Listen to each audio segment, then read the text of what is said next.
This episode of ENVERT TV is being brought to you by the Indie Bible. The Indie Bible offers affordable music promotion for artists of all genres. For 20 years, the Indie Bible has helped independent artists with music promotion, getting radio airplay, distribution, radio promotion, and much more. The Indie Bible features the most comprehensive music business directory with over 1,500 pages, organized into 16 sections sorted by genre and geographic location, featuring radio stations, booking agencies, and more. The Indie Bible will help you to gain worldwide exposure across the US, Canada, UK, Europe, Australia, Asia, and everywhere else, all on a limited budget. To grab the latest edition of the Indie Bible, click the link in our description below. Hey, what's up, music lovers, and welcome back to ENVERT TV. I'm your host and editor-in-chief, Flisadam. In this episode, I had a chance to catch up with singer, songwriter, and producer Aria Lanelle. During our conversation, she outlines her journey through music, her work in body positivity, the state of R&B music, and her latest single, Last Lovers, featuring Durand. Check out the full interview here. Thank you so much for joining us today. I know that you could be anywhere in the world, and especially as an independent artist, you're extremely busy working on your own craft and living life. So we do appreciate you taking the time out to chat with us. There's a lot of stuff that I want to talk to you about. So I'll kind of like chop it up because I'll be here with you all day because you're a geek, like a music geek like me. So first and foremost, one thing that I wanted to jump into was the idea of like an overnight success. And I know we're going to talk about your latest single in a second, but not just yet. But I do want to mention that term overnight success just because you took the social media to kind of like explain to the people that are just becoming familiar with your work, like, baby, I've been here. Like, you've been releasing music. To be quite frank, I came across your stuff in 2016, but that wasn't even the first time that you dropped a full project. So Ultra Girl was your first EP that I came across. So kind of like, what does it feel like reintroducing yourself to these new music fans? And like, how did you get your start in music? Okay, I'll answer the first one first. What it feels like reintroducing myself is, it feels like a rebirth, honestly. Like, I took a little bit of a break for like maybe 3-ish years from like releasing music, like after my grandma passed, and I really had a chance to sit there and think about, okay, what do we want to do? Like, what do we want to do? Who are we in this moment now? Who am I right now? And what do I want to sound like? So I was able to take that time, and now I feel like this is the fullest representation of myself as I am in this moment. Whereas before, I felt like, even though the music has always been authentic because I write and produce it myself, it was still, the second EP, I would say, was maybe through a filter of what I thought people wanted to hear, and not necessarily the most authentic to like myself. So to be able to drop again and to reintroduce myself, it's like, hey y'all, this is me. I've been here. So this is some vibes. I got some cute little vibes for you. I've been here for a minute, but also enjoy the new vibes that I've got coming through. So that's kind of how that feels. Like, I don't know, reintroducing myself, like, it's a joy, it's a pleasure. Like, it's like, okay, I'm really doing this now. And as for like how long I've been doing music, when I got started, I knew I wanted to do music, be an artist when I was 4. Like, my mom like brought home like a Whitney Houston CD. Like, she was like, I Believe in You and Me, I believe. Like, that was the very first Whitney Houston song I ever heard. And immediately I was like, that's what I'm doing. And like, I just I mean, how could you not? Yes. Yes, like that really, that was it. Like, and there was always music around. Like, my grandma was always playing BET, and the Clark sisters would be on, and Shirley Caesar, and like all of these like gospel, because I grew up singing in church, so all of these like gospel artists, like, who could sing down, like, you know, were always around. But as soon as I heard Whitney Houston, I was like, you know what, that's it right there. So that's how. It's funny that you say that because there's this running joke on Twitter where people say, oh, the R&B girlies can't sing anymore because they didn't get started in the church. And you so like, what is your response to that? Because I know that you recently were like super engaged online for the verses for BB and CC Winans versus Mary Mary, and you kind of hinted at that. So like, what is your take on like R&B with their roots in gospel? Like, are we losing recipes, as the internet says? Honestly, like every time somebody says that, I just quote tweet it and be like, hi, I'm here, and link to my music. Like, so honestly, that's what I do. But I think that like my generation is like the last maybe generation really to have that legacy. Like I was watching a YouTube video where they were describing the trajectory of like great female artists from the past, how it would be like church singing and singing at school and jingles and all of this, and how like there's no place for that, you know, currently, like with the upcoming generation. So I would say my generation, like our current generation, is like the last to kind of like experience that. And as when I was younger, I didn't really like being stuck in church so much. Like I was like, no, I'm good. But now that like I sing for a living and I'm an artist, like now I realize that that type of education was invaluable and rare.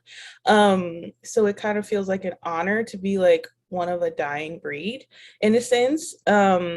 One of my goals is to honestly like in the future like open a school or do something that like gives free music education to like Black kids. Like I think that's so invaluable. So I see it and I'm just like, yeah, they're kind of right that it's a dying breed, but then also people who can't really sing like that have always existed. So it's just like I think it's more about the marketplace, and then also us, real talk, us singers figuring out how to reach listeners today, because they're not necessarily going to want to hear like it's not necessarily going to want to do that. There are places, there's time and place for that, but every song can't be that. And you can sing, and it doesn't mean that you can't sing just because you're not doing like insane riffs and belting all the time. So it's work has to be done on both ends, I'd say. First of all, in the future, when you open your school and your program, reach back out to me, because that is like my core heart belief. Like, I think music education and arts education in general is extremely important.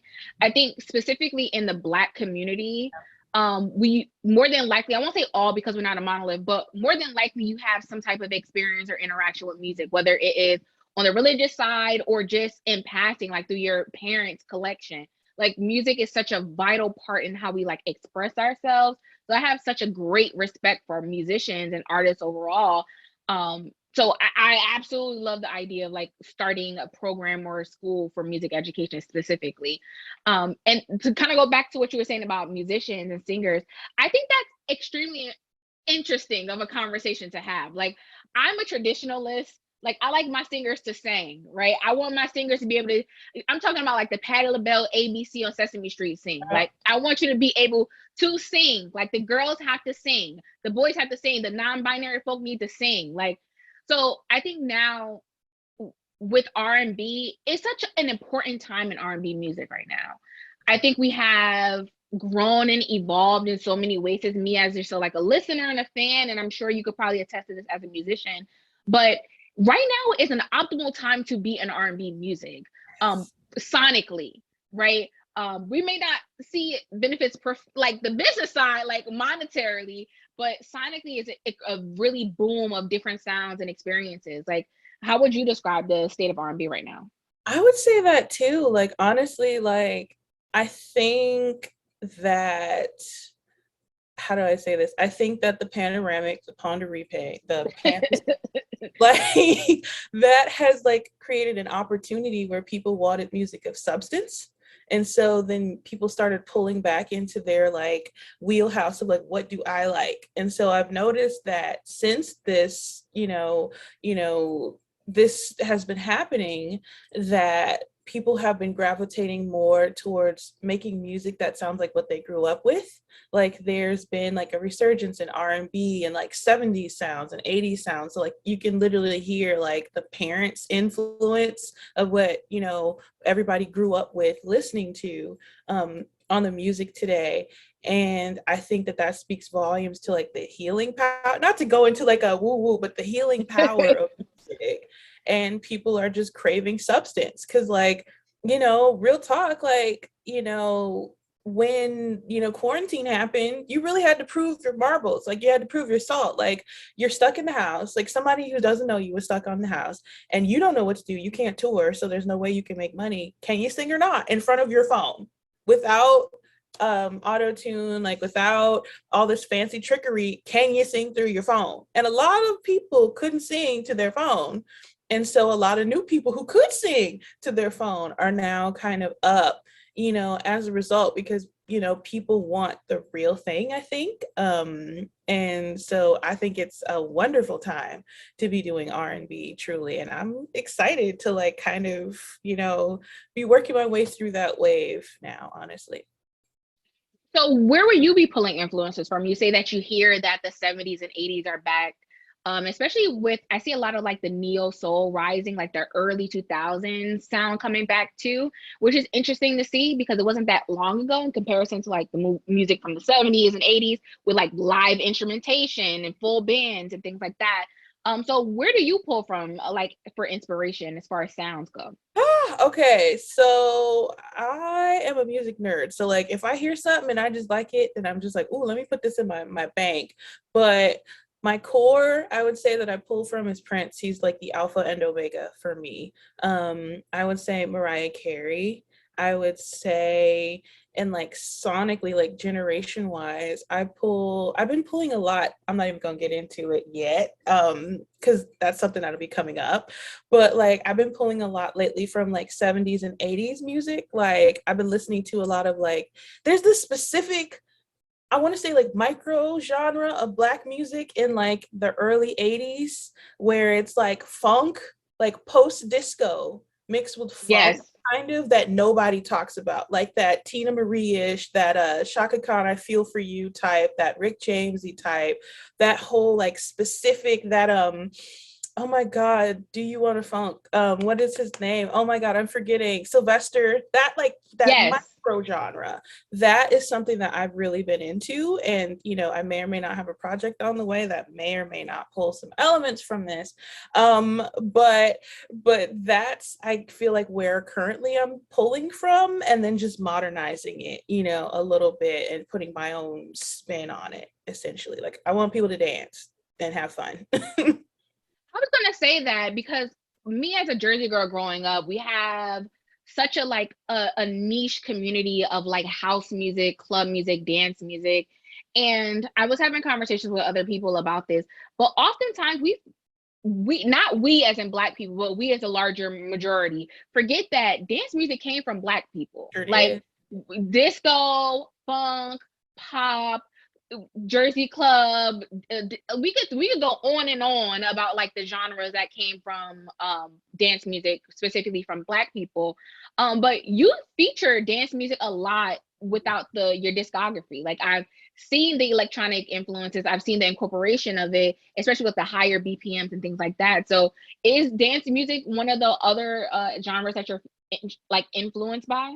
Heavily, yes. Heavily influenced by, like, my old DJ, like, he used to do housework, so like we were just nerds, like enjoying house music together. And then for me, I would listen to, Mariah Carey remixes, because like her house remixes are like bar none, unparalleled, or Martha Wash, or any of those things. And at the time, like, I kind of got into it by accident, because it's like, house music has consistently been the only genre in which you can be a Black girl who sings like I do, like real hardcore, like traditional gospel influenced vocals, and still like reach a commercial marketplace, like, not to be nerdy. And so a lot of UK house like producers would reach out to me, like from labels over there, and be like, hey, we need vocals, like, could you sing on this record?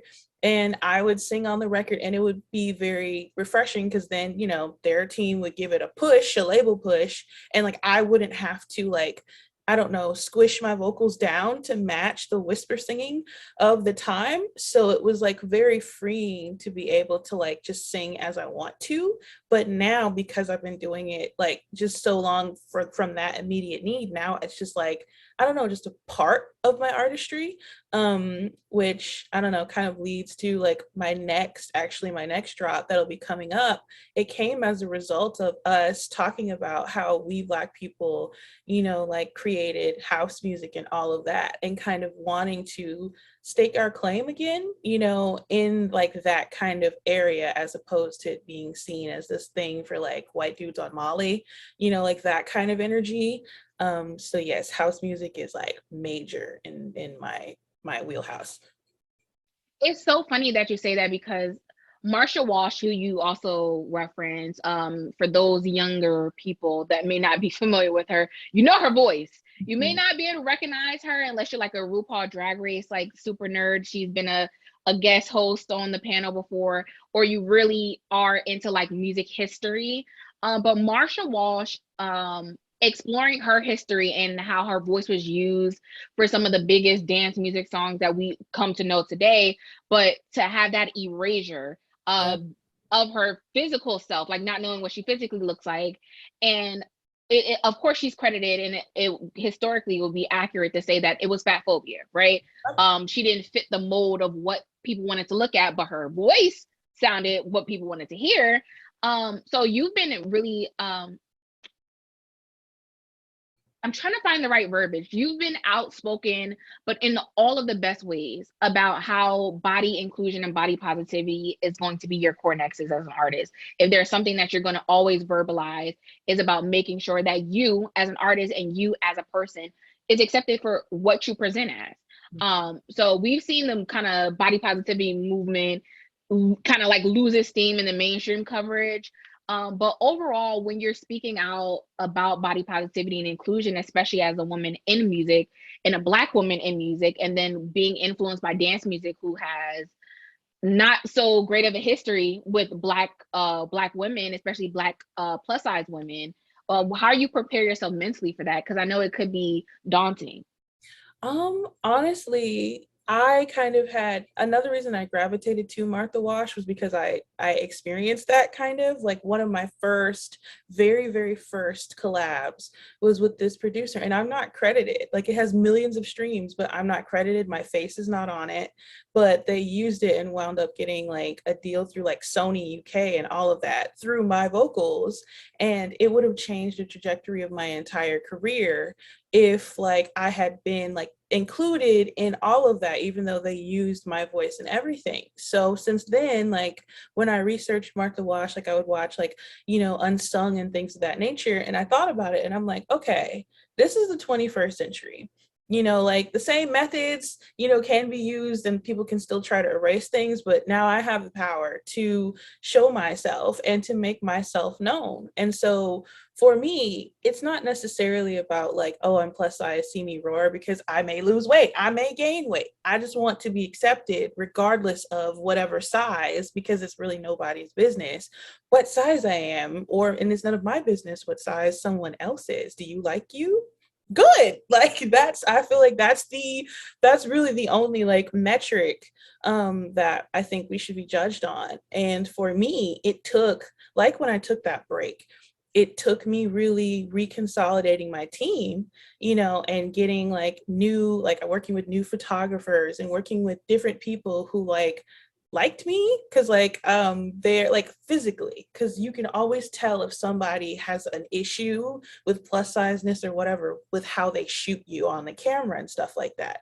So like you can always tell. And I would work with people. There was like maybe one photographer that I worked with and she was amazing back home in Boston, but then there were other photographers that I worked with and I could tell they didn't like me because I was plus size. Like you could tell how they shot and they were sloppy and it was whatever. And I'm like, that was a waste of my money. So now, you know, with the whole, like, I guess, body positivity movement, you know, I just think, like I said, you should just love you as you are. If you want to change it, cool. If you don't want to change it, cool. Who cares? Like, I advocate for Black women and women, period, being able to exist as we are, because we will fluctuate over the course of our lives. Like if you have a child, if you get sick, if like you grow older, like there are so many different shapes that we take over life, and it's not fair, I think, to keep women in a box like this that's like highly unrealistic for like literally every woman.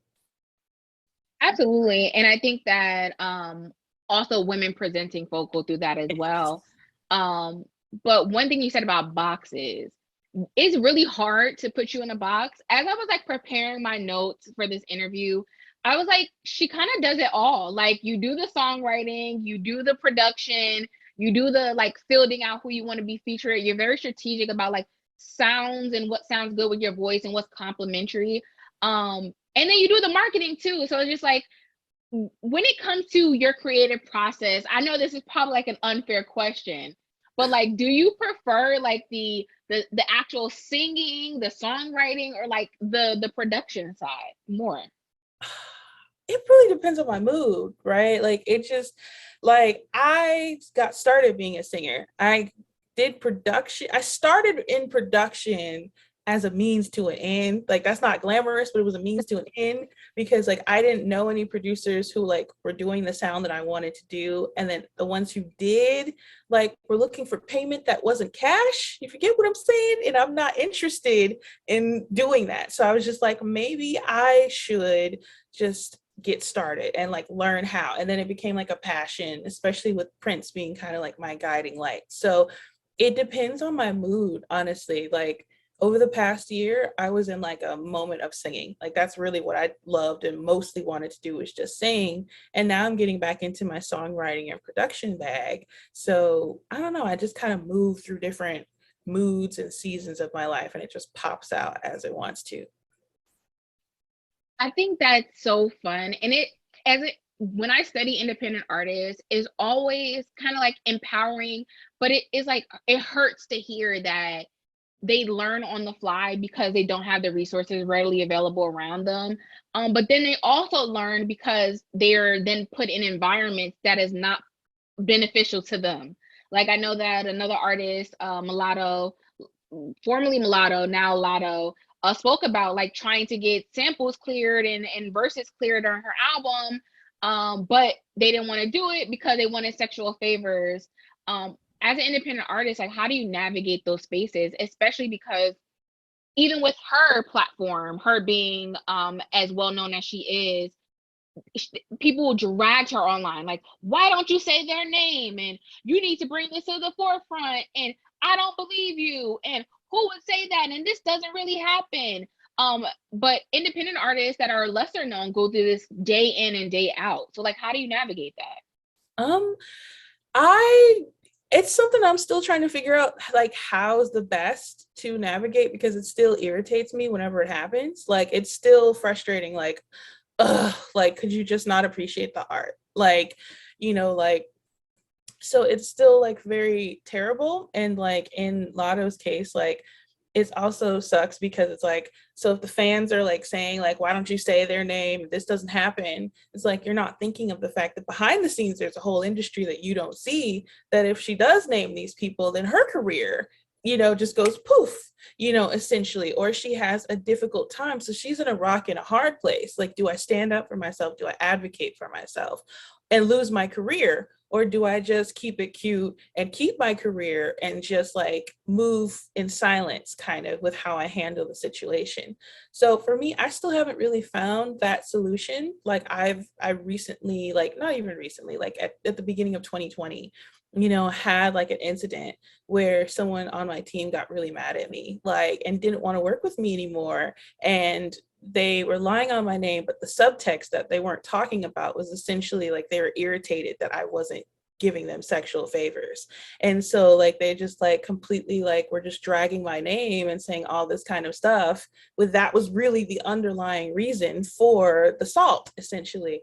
So I don't know how to specifically handle it and I can be very transparent about that the best way, because it's always very jarring when it happens. I just allow myself to be angry in the moment, and then I think strategically about how best to accomplish my mission, without that person around, or without, that, like, how can I accomplish what I need to accomplish without needing that resource or whatever, because there's always a way to get what you want done, whether it's doing it yourself or finding new people to work with who aren't shysty. Just like there's always like a way. And yeah, it takes a moment of like maybe focus, zen, prayer, just figuring that out, like centering yourself. Because I feel like when jarring situations like that happen, it's easy to let people get inside your head. And so if you just center yourself, then you can kind of figure out, okay, what's my spirit telling me? Where do I need to go? I'm so sorry you had to go through that. It's sometimes I don't want to bring it up when I interview and speak with artists, because it brings them back to a place where they were violated in that way. But I do think it's important that with time, as the healing occurs, that speaking out, because some people think this is still a myth, like, oh, these people are exaggerating, or I don't understand. Or the other one is like, when me being plus size, they'll shame me, like, oh, who are you to think that someone will want you for this? Or it's always someone else, right? You're exaggerating, or no one will pick you, and all.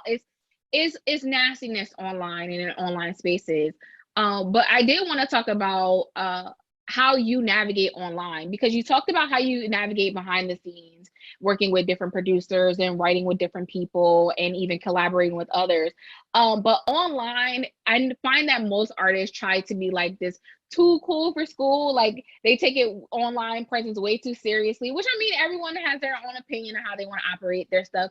But you are the complete opposite. You act a complete fool online, and you're not ashamed to like just cut loose. Like you share like what you're listening to, who you're influenced by, what you're watching. You'll get like pop culture moments from you.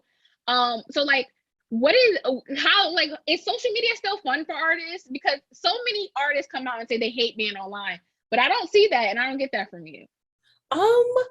We'll see what happens like with Twitter being taken, because Twitter is my platform of choice as well. So, but I'm a writer and I think a lot. So for me, especially on Twitter, it's just easy to like just, say how I'm feeling in the moment and just release that side of my personality. Cause I feel like it isn't that deep. Like, it's not like I'm curing cancer or, doing rocket science. Like, I'm releasing music, which is helpful. It helps people through their moments in life and all of that kind of stuff. But at the same time, I also want people to get to know me. And how are people supposed to get to know me if I'm just doing these weird peace and light types of tweets that are inauthentic and like aren't reflective of myself? Like, my favorite artists like Whitney and Mariah and Patti LaBelle, some of my favorite things about them was we would get to see their personalities on interviews like Arsenio, or like, because I wasn't alive then, but I would watch the replays on YouTube of like Patti LaBelle on Arsenio Hall, or like Whitney Houston being interviewed by Oprah, or, same with like Aretha Franklin on like the news or something. And they always had such vibrant personalities and people knew that about them. So my thought is like, if I'm me, why should I like, tamper that down for what? Like, for what? I like my faves because they were spicy and they were themselves. I'm spicy. Why not just be myself? So that's my thought process. I mean, social media could be as fun as you make it. And of course, we talking about this online, but like now with Twitter being purchased, it's just like, oh gosh, where are we gonna go? And like, as an artist, the responsibility to keep up with all of these platforms, like the TikToks, like, can we expect you to be like giving us a 10 count on TikTok anytime soon, now that Twitter may go away?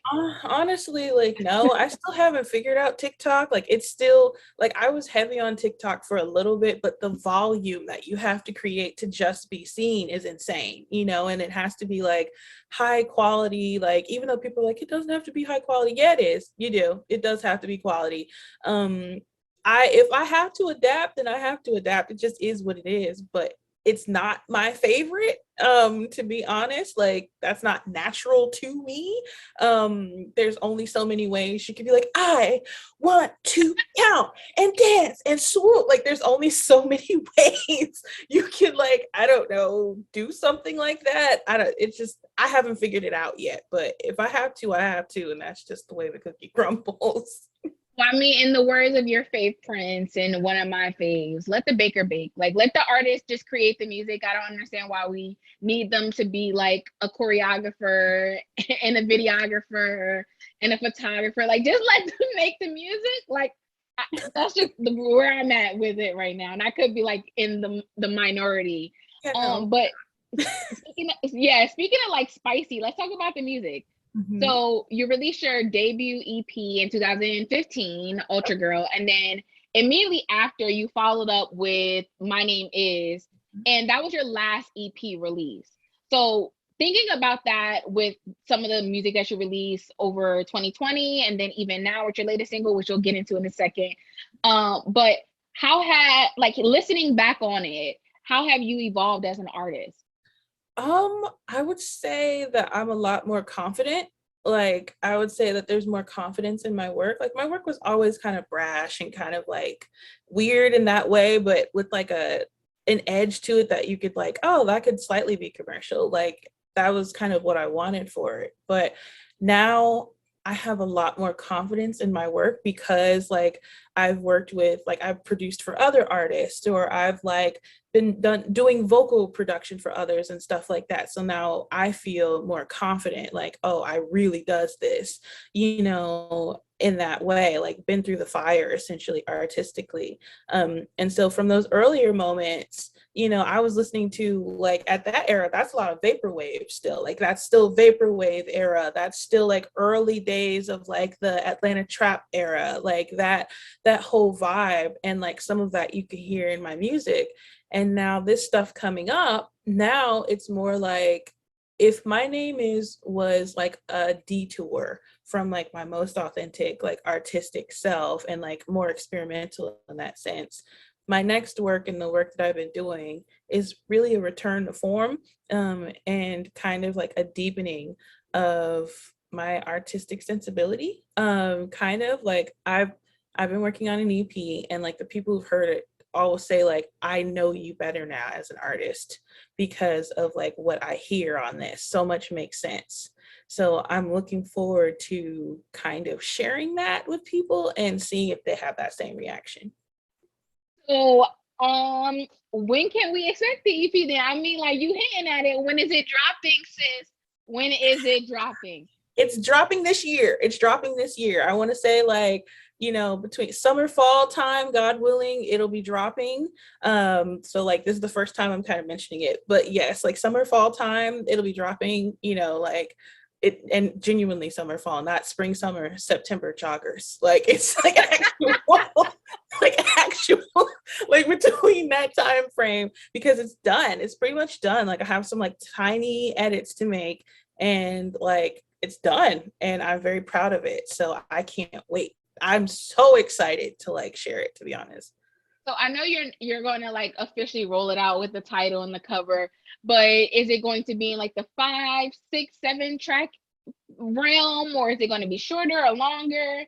It's gonna, while it's technically an EP, it's a little bit longer in length for EP, so it'll be around that like 7-ish track, around, give or take, length. So it'll be something for people to sink their teeth into.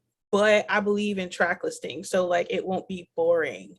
And my hope is that people won't find it boring and be like, oh gosh, you should have cut like 2 of these songs. What is this? Like that is, you know, I'm working hard to make sure that doesn't happen. I think that's so hard in today's R&B space, just because we had Summer Walker's still over, and then we had Jasmine Sullivan's Hotels Deluxe, and then we had Lucky Days. Oh my gosh, Candy Drip.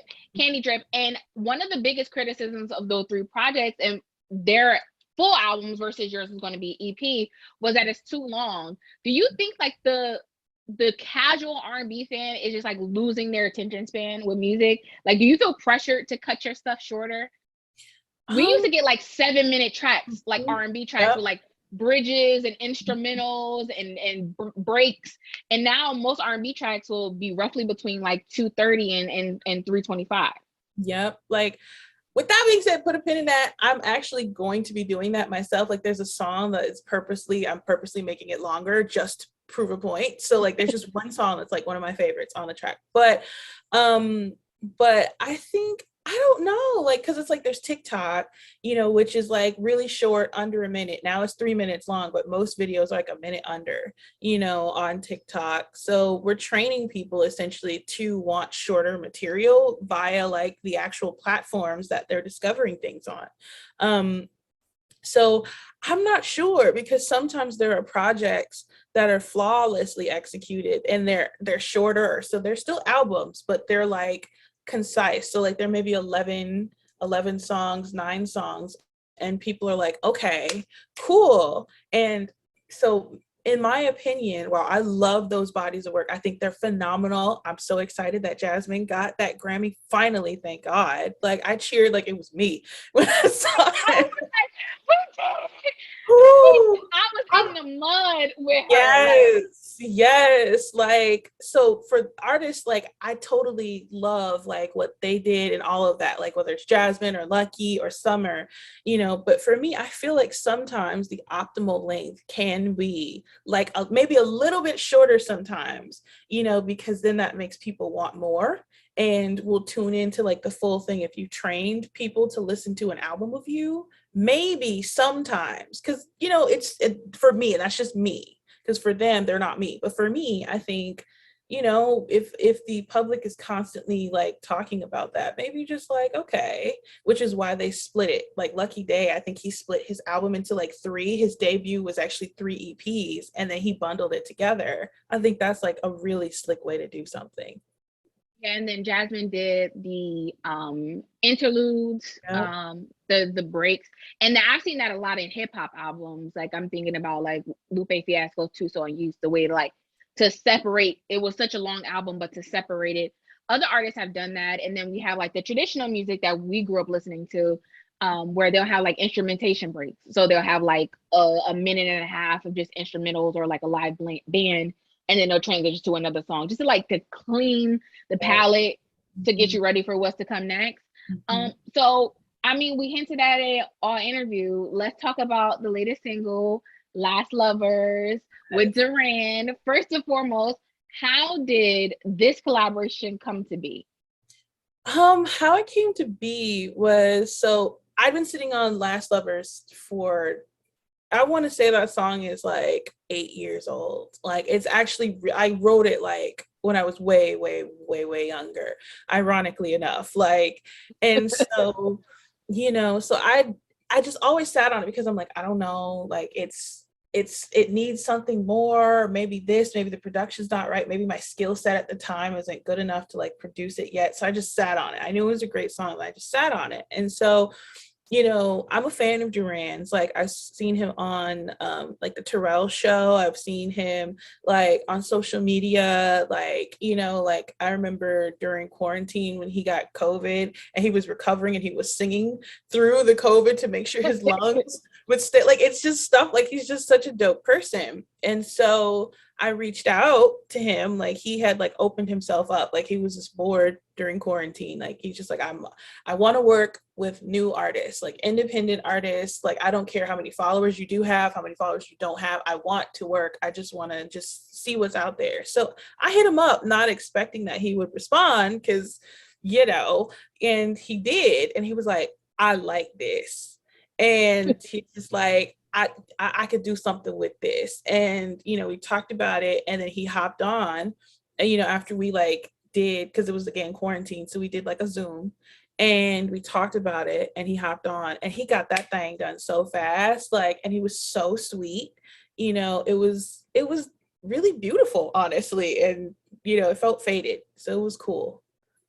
Like, what was the inspiration behind it? Because I know that you said you wrote this quite a while ago, and then to come back and revisit it. So I know it went through an evolution within itself in the way that the song was written. So like, what was the inspiration behind the track? The inspiration, like when I originally wrote it, was about like, so when I wrote it, we were in the throes of like the I'm a Savage trap era, like not Megan Thee Stallion Savage, but like Rihanna Savage, like, you know, trap, and then the trap era of like, I'm, I don't know, I don't have feelings. So I'm just drinking my feelings away and all y'all suck and I'm not catching feelings for anybody.